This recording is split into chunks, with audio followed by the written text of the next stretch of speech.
साल 1945 में कुछ सैनिक दूसरे विश्व युद्ध को जीतकर घर लौट रहे होते हैं, लेकिन जैसे ही उनका विमान बरमूडा ट्रायंगल के अंदर प्रवेश करता है, उन्हें तुरंत एहसास हो जाता है कि कुछ तो बहुत गलत है। अचानक सभी मशीनें खराब होने लगती हैं और तभी वे देखते हैं अनगिनत विशाल जीव उनकी ओर उड़ते हुए आ रहे हैं, जो सीधे उनके विमान से टकरा जाते हैं। विमान टूटने लगता है। मजबूर होकर सैनिक तुरंत कूद जाते हैं और पैराशूट से अपनी जान बचाते हैं, लेकिन जमीन पर पहुंचते ही उनमें से एक सैनिक देखता है उसका साथी पानी से निकलते एक बड़े से मगरमच्छ का शिकार बन चुका है। एक ही वार में उस मगरमच्छ ने उसके दोस्त को निगल लिया। अब वो सैनिक अकेला एक ऐसे द्वीप पर फंस गया था जहाँ सिर्फ राक्षस रहते थे। कई साल बाद एक कमर्शियल हवाई जहाज भी उसी रास्ते से गुजर रहा था। यात्री पूरी तरह अनजान थे कि वे किस खतरे की ओर बढ़ रहे हैं। मुख्य किरदार हाओ एक सिंगल पिता अपनी टीनेज बेटी लिन के साथ यात्रा कर रहा है और उसके नए बॉयफ्रेंड चेन से बेहद नाराज है। वो जानना चाहता है कि दोनों कितने समय से साथ हैं, लेकिन बदले में उसे सिर्फ झुंझलाहट मिलती है। हाओ गुस्से में चेन को घूरता रहता है, पर इससे पहले कि बहस बढ़े पूरा विमान जोर से हिलने लगता है। यात्री घबराहट में ऑक्सीजन मास्क पहनते हैं। पायलट समझ जाते हैं कि कुछ गड़बड़ है। सारे उपकरण फेल होने लगते हैं। उनके पास कोई विकल्प नहीं बचता। उन्हें मजबूरन विमान को नीचे पास के द्वीप की तरफ उतारना पड़ता है। विमान नीचे आता ही है कि लोग देखते हैं विशालकाय पक्षियों का झुंड तेजी से उनकी ओर उड़ता आ रहा है। ये राक्षसी पक्षी सीधे इंजनों से टकराते हैं। इंजन फट जाते हैं। विमान समुद्र की ओर गिरने लगता है। पायलट किसी तरह उसे संभालने की कोशिश करते हैं, लेकिन जहाज का पूरा ढांचा टूट जाता है। दबाव का अंतर इतना होता है कि लोग सीटों से उखड़कर बाहर फेंक दिए जाते हैं। हाओ अपनी बेटी की ओर बढ़ता है, किसी तरह एक सीट पकड़कर खुद को और लिन को सुरक्षित कर लेता है। विमान समुद्र में क्रैश करता है। कुछ देर बहता है, लेकिन पायलट देखते हैं विमान सीधे चट्टानों की तरफ जा रहा है। एक भीषण टक्कर होती है। विमान के टुकड़े उड़ जाते हैं। यात्री मिट्टी के खिलौनों की तरह तितर बितर हो जाते हैं और सब बेहोश हो जाते हैं। हाओ को होश आता है। वो अपनी बेटी को बचाकर किनारे लाता है और जल्द ही पता चलता है केवल कुछ लोग ही जिंदा बच पाए हैं। यात्री तुरंत समझ जाते हैं कि वे इस द्वीप पर फंस चुके हैं। उन्हें जितने संसाधन मिल सके जुटाने होंगे, लेकिन परेशानी जल्दी सामने आती है। पीने योग्य पानी लगभग नहीं है। किसी फोन में सिग्नल नहीं आता। बीच पर रहकर उनकी जान ज्यादा दिन नहीं बचने वाली थी। इसलिए हाओ ने फैसला किया कि वो जंगल में जाएगा, शायद अंदर कुछ संसाधन मिले। हाओ अपने साथी चेन के साथ घने जंगल में जाता है। बहुत जल्द उन्हें एक छोटा सा लकड़ी का ढांचा दिखाई देता है जो पेड़ों से घिरा हुआ था। अंदर उन्हें कुछ हथियार मिलते हैं और सबसे महत्वपूर्ण एक पुरानी डायरी जो शायद द्वितीय विश्व युद्ध के एक सैनिक ने लिखी थी। सौभाग्य से यात्रियों में एक प्रोफेसर था जिसे इंग्लिश पढ़नी आती थी। डायरी पढ़कर वो दंग रह गया। पूरा द्वीप विशालकाय राक्षसों से भरा हुआ है। यह सुनकर हाओ और चेन तुरंत बीच की ओर भागते हैं ताकि अन्य बचे हुए लोगों को चेतावनी दे सकें। उधर बीच पर एक बचा हुआ आदमी फैंग अंतिम बोतल पीने के पानी को लेकर एक महिला से लड़ पड़ा था। सौभाग्य से उसकी घटिया हरकत को ली नाम का शख्स तुरंत रोक देता है और उसे सीधे मुंह पर मुक्का मार देता है। लड़ाई पानी तक पहुंच जाती है। एक फ्लाइट अटेंडेंट दोनों को रोकने की कोशिश करती है, लेकिन बाकी लोग बस खड़े देखते रहते हैं। ली की गर्भवती पत्नी जिया ये देखती है और अपने पति को रोककर खींच लेती है, लेकिन इससे पहले कि लड़ाई और बढ़े लोग देखते हैं पानी में कुछ तेजी से उनकी ओर आ रहा है। अचानक वही फ्लाइट अटेंडेंट एक विशाल मगरमच्छ द्वारा पानी में घसीट ली जाती है। सब लोग ये सब देखकर तुरंत भागने लगते हैं, जबकि कई विशाल रेंगने वाले जीव समुद्र तट पर चढ़ आते हैं और जो इंसान भागने में जरा भी धीमे होते हैं उन्हें वहीं चीर फाड़ कर खा जाते हैं। जब हाओ आखिरकार जंगल से वापस लौटता है, वो सदमे में देखता है कि पूरी जगह खाली पड़ी है, सिर्फ मगरमच्छों के पैरों के निशान बाकी बचे हैं। हाओ सोचता है कि उसके दोस्त अभी भी जिंदा होंगे और यही सोचकर वो तुरंत उनकी तलाश में निकल पड़ता है। उधर बचे हुए लोग लगातार जानवरों के पीछे पड़ने से भाग रहे हैं और जो भी इंसान पीछे छूट जाता है उसे वे तुरंत निगल लेते हैं। भागते भागते सभी सर्वाइवर अलग अलग दिशाओं में बट जाते हैं। इसी बीच लिन पति ली और प्रेग्नेंट पत्नी और जिया के साथ एक खुली जगह तक पहुंचने में कामयाब होती है। बहुत जल्द उन्हें ताज़ा पानी मिल जाता है, जिससे वे अपनी प्यास मिटाकर थोड़ा संभल पाते हैं। लेकिन तभी ली को जंगल के अंदर से अजीब अजीब आवाजें सुनाई देने लगती हैं। सौभाग्य से ये खतरा नहीं होता। वहाँ हाओ और उसकी टीम पहुँच रहे होते हैं और लंबे समय बाद सभी लोग एक दूसरे से मिल पाते हैं। लेकिन इससे पहले कि वे कोई खुशी मना सके, पिता को जमीन में हल्के कंपन महसूस होते हैं। सब लोग डर के मारे ठिठक जाते हैं क्योंकि आवाजें लगातार तेज होती जा रही थीं। सर्वाइवर्स को बिल्कुल अंदाजा नहीं था कि एक विशालकाय मगरमच्छ इतने समय से पास की चट्टानों के पीछे छुपा बैठा था। अब वो धीरे धीरे बाहर निकलकर इंसानों के ऊपर विशालकाय परछाई की तरह मंडराने लगता है। राक्षस पास खड़े आदमी की ओर बढ़ता है और गुस्से से उसे घूरता है। डर के मारे उस व्यक्ति का ब्लैडर भी नियंत्रण खो देता है। सब लोग असहाय होकर देखते रहते हैं। जैसे ही उस आदमी को विशाल प्राणी प्राणी एक ही झटके में निगल जाता है। इसके बाद पूरा समूह जान बचाकर भाग खड़ा होता है। वो दैत्यनुमा मगरमच्छ लोगों की तरफ बड़ी तेजी से हमला करता है और एक छलांग में सीधे हाव पर टूट पड़ता है, लेकिन हाव किसी तरह आखिरी पल में बच निकलता है। राक्षस का अगला निशाना एक महिला बनती है जो दो चट्टानों के बीच फंसी होती है। वो उसे भी अपने विशाल जबड़ों में आसानी से निगल जाता है। लोग किसी तरह उस क्षेत्र से निकलने में सफल होते हैं और थोड़ी देर के लिए उस दानव से पीछा छुड़ा देते हैं। हाव सभी को उसी इमारत की ओर ले जाता है जिसे उसने पहले देखा था। हाव सभी को सुझाव देता है कि उन्हें रात वहीं बितानी चाहिए और चेन को कहता है कि इलाके की निगरानी करें ताकि कोई खतरनाक जीव पास न आए। अगली सुबह जब बाकी लोग गहरी नींद में थे, हाव जंगल की तरफ फल इकट्ठा करने निकल जाता है ताकि उसकी बेटी को उठने पर कुछ खाने को मिल सके। दूसरी ओर फांग किसी तरह बच निकलता है और उसके साथ एक लड़की लीची होती है, लेकिन लीची को अपनी जान की चिंता कम और मशहूर होने की चिंता ज्यादा होती है। लड़की ये भी साबित कर देती है कि वो सिर्फ बोझ है, क्योंकि वो खुद को चिपचिपे तरल पदार्थों में पूरी तरह लपेट लेती है। लीची फांग से कहती है कि वो उसे तुरंत साफ करवाए, लेकिन फांग को लगता है कि गंदी हालत ही उसके लिए ठीक है। उन्हें ये पता नहीं होता कि वो चिपचिपा तरल असल में विशाल मकड़ियों के अंडों का रस है। उसी समय लिन जागती है और अपने पिता को ढूंढने बाहर निकलना चाहती है, लेकिन ये देखकर सन्न रह जाती है कि चारों तरफ घने कोहरे में विशाल कीड़े मकोड़े उन्हें घेर चुके हैं। वे लोग कोशिश करते हैं कि बाकी सभी को धीरे धीरे और चुपचाप जगाया जाए ताकि वे खुद उस राक्षस का शिकार बनने से बच सके। लोगों के पास कोई और चॉइस नहीं होती, इसलिए वे बेहद सावधानी से इमारत से बाहर निकलने लगते हैं उन भयानक जीवों से बचते हुए। लेकिन उनकी योजना तुरंत टूट जाती है जब एक सर्वाइवर को अचानक पता चलता है कि उसके सिर पर वही चिपचिपा तरल लगा हुआ है और अगले ही पल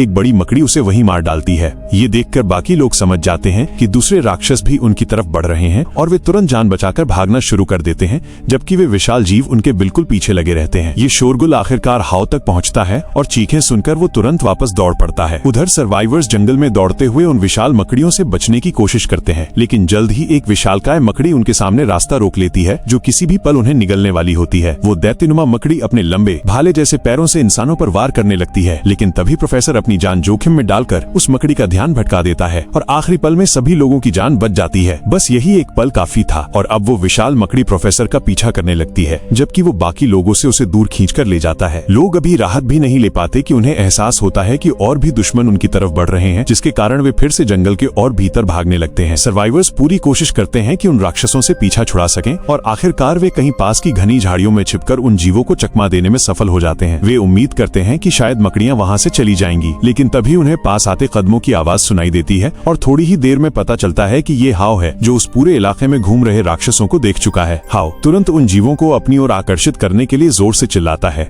जिससे सभी मकड़ियां उसका पीछा करने लगती हैं और बाकी लोगों को भागने का मौका मिल जाता है। हाव तेजी से भागते हुए उस लकड़ी के बने भवन में पहुंचता है जहां उसे प्रोफेसर भी छिपा हुआ मिलता है, लेकिन उन्हें पता नहीं होता कि राक्षस पहले से ही उन पर घात लगाए बैठा है। दोनों इंतजार करते हैं कि शायद खतरा टल जाए, लेकिन तभी राक्षस ऊपर से छलांग लगाकर हमला कर देता है। हाव पूरी ताकत से मुकाबला करता है, लेकिन प्रोफेसर बुरी तरह घायल हो जाता है और थोड़ी ही देर में उसकी मौत हो जाती है। अब हाव बिल्कुल अकेला पड़ चुका है, जबकि वो विशाल प्राणी छत से लगातार उस पर वार कर रहा है। हाव इस दानव के सामने बिल्कुल टिक नहीं पाता। वो दीवारों से टकरा टकरा कर गिरता है और राक्षस उसे घसीटकर खत्म करने ही वाला होता है, लेकिन आखिरी क्षण में हाव किसी तरह खुद को छुड़ाकर भाग निकलता है और भागते हुए वो अपनी ग्रेनेड उस राक्षस पर फेंक देता है। एक जोरदार धमाके में वो विशाल जीव चकनाचूर हो जाता है। दूसरी तरफ बचे हुए लोग किसी तरह उस इलाके से निकलने में सफल होते हैं और आखिरकार एक छोटी नदी के पास पहुंचते हैं जिसे उन्हें पार करना था। लेकिन जैसे ही लोग दूसरी तरफ पहुंचने की कोशिश करते हैं, अचानक एक मगरमच्छ उन पर हमला कर देता है और सभी लोग डर के मारे जड़ हो जाते हैं। लड़की का बॉयफ्रेंड मगरमच्छ पर हमला करने की कोशिश करता है, लेकिन लगता है वो चलना भी भूल गया है और ये वही सही मौका होता है जब वो जानवर उसे निगलने को तैयार होता है। खुशकिस्मती से आखिरी क्षण में हाव पहुंचकर उस आदमी की जान बचा लेता है, जबकि मगरमच्छ गुस्से में दहाड़ता है। मगरमच्छ सीधा हाव पर हमला करने दौड़ पड़ता है, लेकिन हाव उसके हमले से बच जाता है और जानवर पानी में गिरकर अंत में वहां से चला जाता है। इसके बाद हाव बाकी लोगों के पास जाता है और अपनी बेटी से मिलता है। दोनों एक दूसरे को गले लगाते हैं और पिता वादा करता है कि अब सब ठीक होगा। इसी समय चिपचिपे तरल में लिपटी लड़की को फैंग के साथ ताजा पानी का स्रोत मिल जाता है। दोनों प्यास बुझाने लगते हैं, जबकि लड़की खुद को इस तरह धोने लगती है जैसे वो किसी ऐसे जापानी वीडियो में हो जो बच्चों के लिए नहीं होते। जब वो दर्शकों के लिए खुद को खूबसूरत बनाने में लगी होती है, तभी उसे पीछे पानी में छपाक की आवाज सुनाई देती है और उसे एहसास होता है कि पानी में वे अकेले नहीं है। महिला कुछ समझ पाती उससे पहले ही फैंग उसे रोक लेता है, क्योंकि वो तालाब में उसके साथ कुछ तो करना चाहता था, लेकिन लड़की उसे तुरंत ठुकरा देती है, जिससे फैंग का आत्मविश्वास वहीं पानी पानी हो जाता है। दोनों जैसे ही पानी से बाहर आने वाले होते हैं, अचानक महिला को कुछ पकड़ता हुआ महसूस होता है और मगरमच्छ उसे सीधे दबोच लेता है। बचने के लिए वो तुरंत फैंग का पैर पकड़ लेती है, जिससे वो भी गिर जाता है। घबराकर फैंग लड़की लड़की को इस तरह लात मारता है जैसे वो किसी गंभीर बीमारी की फैक्ट्री हो, और इसी बहाने मगरमच्छ उसको जल्दी से निगल लेता है। उधर बाकी सर्वाइवर जंगल में आगे बढ़ते रहते हैं और उनकी हैरानी की बात है कि उन्हें एक क्रैश हुआ एयरप्लेन मिलता है जो शायद मरे हुए सैनिकों का था। वे काम आने वाली किसी भी चीज की तलाश शुरू करते हैं और आखिरकार एक मशीन गन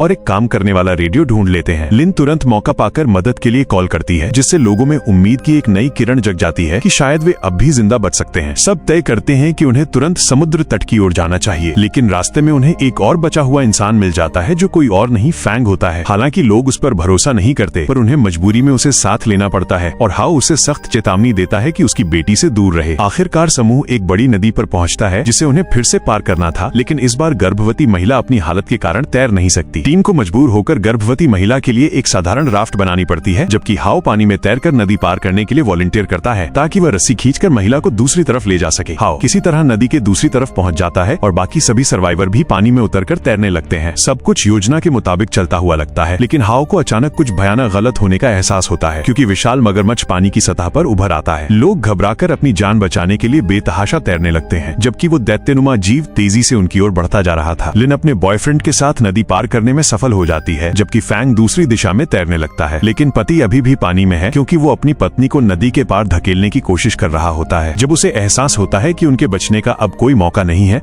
तो पति अपनी पत्नी को पूरी ताकत से आगे धकेल देता है और सभी के सामने अपनी जान की कुर्बानी दे देता है। अगले ही पल विशाल मगरमच्छ उसे चीर फाड़ कर निगल जाता है। ये देखकर जिया चीख चीख कर रो पड़ती है, जबकि मगरमच्छ दोबारा इंसानों को निशाना बनाने के लिए मुड़ जाता है। हाउ मशीन गन से लगातार गोलियां बरसाने लगता है ताकि बाकी लोग भाग सकें, जबकि वह दैत्य उनके पीछे पीछे तेजी से आता रहता है। लोग किसी तरह एक खुली जगह तक पहुंच जाते हैं और हाउ भी अपनी गन से राक्षस को रोकने की कोशिश करता है, लेकिन आखिरी पल में उसे छलांग लगाकर बचना ही पड़ता है। वो विशाल दैत्य फिर से लोगों के पीछे पड़ जाता है और सभी के समूह बिखर जाते हैं। तभी फैंग गिर पड़ता है क्योंकि उसे एक बार फिर परफॉर्मेंस इश्यू होने लगते हैं। लिन ये देखकर तुरंत उसकी मदद के लिए वापस दौड़ती है, लेकिन फैंग इस मौके का फायदा उठाता है और लड़की को मगरमच्छ की ओर धक्का देकर उसे मरने के लिए छोड़ देता है। इससे दानव अपना ध्यान लिन पर केंद्रित कर लेता है और पीछे से उस पर झपटने की तैयारी करता है। सौभाग्य से हाउ समय पर गोलीबारी करके उस जीव का ध्यान अपनी ओर खींच लेता है, जिससे उसकी बेटी को भाग निकलने का मौका मिल जाता है। गोलियों की लगातार बौछार से वो दैत्य घायल होने लगता है, उसकी मोटी खाल भी छलनी होने लगती है, लेकिन उसी दौरान फैंग भी गलती से गोली लगने के कारण लकवाग्रस्त हो जाता है। मगरमच्छ घायल आदमी को देखता है और तुरंत उसकी तरफ झपटता है, लेकिन अपने पूंछ का इस्तेमाल करके लिन को भी पकड़ लेता है। दानव पीछे से उस इंसान पर हमला करने ही वाला होता है, लेकिन फैंग अचानक तनाव की वजह से हार्ट अटैक का शिकार हो जाता है और जमीन पर गिर पड़ता है। इससे क्रिएचर को मौका मिल जाता है। वो तुरंत आगे बढ़कर इंसान को पूरा निगल जाता है, जबकि हाउ अपनी बेटी को बचाने के लिए उस राक्षस के पीछे दौड़ पड़ता है। कुछ ही देर में अंधेरा पूरे इलाके को घेर लेता है और आदमी उस क्रिएचर का पीछा करते करते एक गुफा तक पहुंच जाता है। वो बाकी बचे सर्वाइवर्स के साथ अंदर जाता है। वे सावधानी से बड़े सुरंग में आगे बढ़ते हैं और जल्द ही देखते हैं कि विशाल मगरमच्छ चट्टानों के पास सो रहा है। चेन महिलाओं से वापस बाहर जाने को कहता है, लेकिन जिया जैसे ही बाहर निकलने लगती है, उसे अपने पति की लाश दिख जाती है। वो रो पड़ती है। उसकी आवाज से सभी की जान खतरे में पड़ जाती है क्योंकि दैत्य लगभग जाग ही गया था, लेकिन किस्मत से वो समय रहते शांत हो जाती है। हाउ अपनी बेटी को ढूंढने आगे बढ़ता है, सावधानी से उस विशाल जानवर को पार करते हुए, और आखिरकार उसे लड़की मिल जाती है जो चमत्कारिक रूप से अभी भी जिंदा होती है। वो उसे तुरंत बाहर ले जाना चाहता है, लेकिन तभी चेन नोटिस करता है कि क्रिएचर वहाँ से गायब है और समझ जाता है कि वो ठीक उसके पीछे खड़ा है। हाउ हालात की गंभीरता समझ जाता है। चेन डर के मारे पत्थर की तरह जड़ हो जाता है, इसलिए हाउ के पास सभी को बचाने का बस एक ही तरीका बचता है, राक्षस पर गोली चलाना। चेन मौका पाकर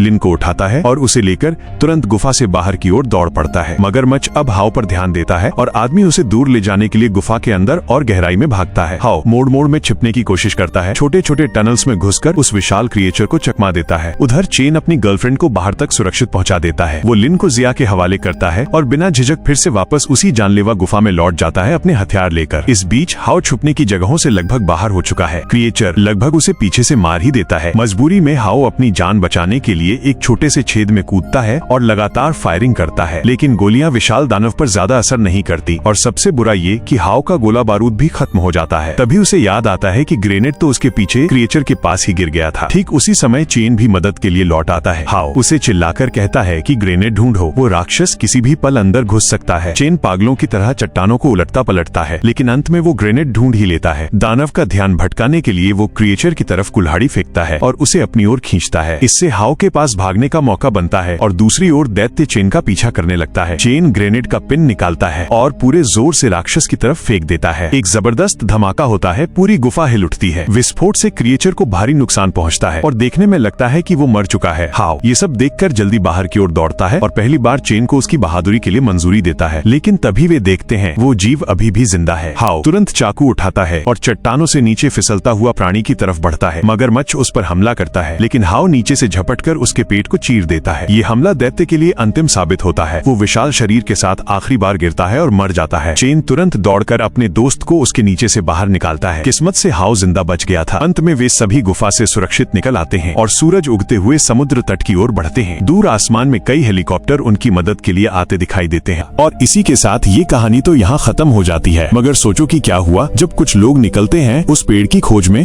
जो किसी को भी अमर कर सकता है। और फिर जो होता है जानने के लिए इस वीडियो पे क्लिक करें और ऐसी ही मूवीज देखते रहने के लिए चैनल को सब्सक्राइब करके हमारी इस फैमिली का हिस्सा बने।